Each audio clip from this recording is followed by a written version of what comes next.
Gold jewellery ஒரு கரெக்டான இன்வெஸ்ட்மெண்ட்டா? ஒரு குட்டி கால்குலேஷனோட பார்க்கலாம். இப்போ நம்ம 1 கிராம் கோல்டு 10,500 வச்சுப்போம். 24 கேரட் 10 கிராம் கோல்டு நம்ம வாங்குறோம், ஒரு செயின் வாங்குறோம்னு வச்சுக்கலாம். 1,05,000 ரூபா ஆகும். இது தங்கத்தோட பிரைஸ். மேக்கிங் சார்ஜஸ் ஒரு 10% வரும், 10,500. அதுக்கப்புறம் ஜிஎஸ்டி ஒரு 3%, ஒரு 3,465. ஸோ இன் டோட்டல் நம்ம பே பண்றது 1,18,965. இதை நம்ம விற்கிறோம்னு வச்சுக்கோங்க. 5 வருஷத்துக்கு அப்புறம் விற்கிறோம்னு வச்சுக்கலாம். உங்களுக்கு ஒரு 7% growth வந்து இருக்குன்னு வச்சுப்போம் per year.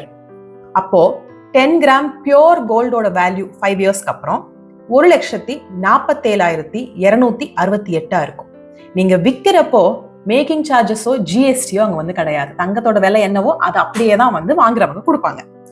ஸோ நம்ம முன்னாடி போட்ட அந்த 10,500 ஜிஎஸ்டியா போட்ட 3,465 அப்படியே போயிடுச்சு. ஸோ நம்ம ஜுவல்லரியில இன்வெஸ்ட் பண்ணது 1,18,965. நமக்கு விற்கிறப்போ திரும்ப கிடைச்சது 1,47,268. இது ஒரு பக்கம் வச்சிடலாம். நெக்ஸ்ட் நம்ம கோல்டு இடிஎஃப்ல இன்வெஸ்ட் பண்றோம்னு வச்சுக்கலாம். இங்க மேக்கிங்கும் கிடையாது, ஜிஎஸ்டியும் கிடையாது. ஸோ நம்ம இன்வெஸ்ட் பண்றது 1,05,000. விற்கிறப்போ 5 வருஷத்துக்கு அப்புறம் நமக்கு கிடைக்கிறது சேம் 1,47,268. ப்ராஃபிட் 42,268. ஓகே, அடுத்து கோல்ட் காயின் இல்லைன்னா பார் எடுத்துக்கலாம். இங்க ஜிஎஸ்டி மட்டும் தான், மேக்கிங் கிடையாது. நம்ம இன்வெஸ்ட் பண்றது 1,08,150.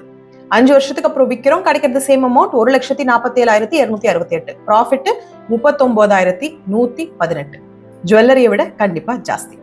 ஸோ நீங்க நகையா வாங்கிக்கணும், பிரேஸ்லெட்டா வாங்கிக்கணும், இல்லைன்னா தோடா வாங்கிக்கணும் அப்படின்னு ஸ்பெசிபிக்கா ஜுவல்லரியா வேணும்னா நீங்க தங்கம் ஜுவல்லரியா வாங்குறது சூப்பர்.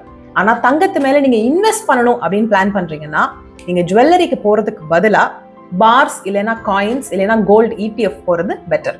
இப்படி இன்வெஸ்ட் பண்ணீங்கன்னா இன் ஃபியூச்சர் உங்களுக்கு ரிட்டர்ன்ஸ் ஜாஸ்தியா கிடைக்கும். ஞாபகம் வச்சுக்கோங்க, ஜுவல்லரியா வேணும்னா கோல்ட் ஜுவல்லரிஸ், இன்வெஸ்ட்மெண்ட்னா பார், காயின் இல்லைன்னா கோல்டு இடிஎஃப். தேங்க்யூ.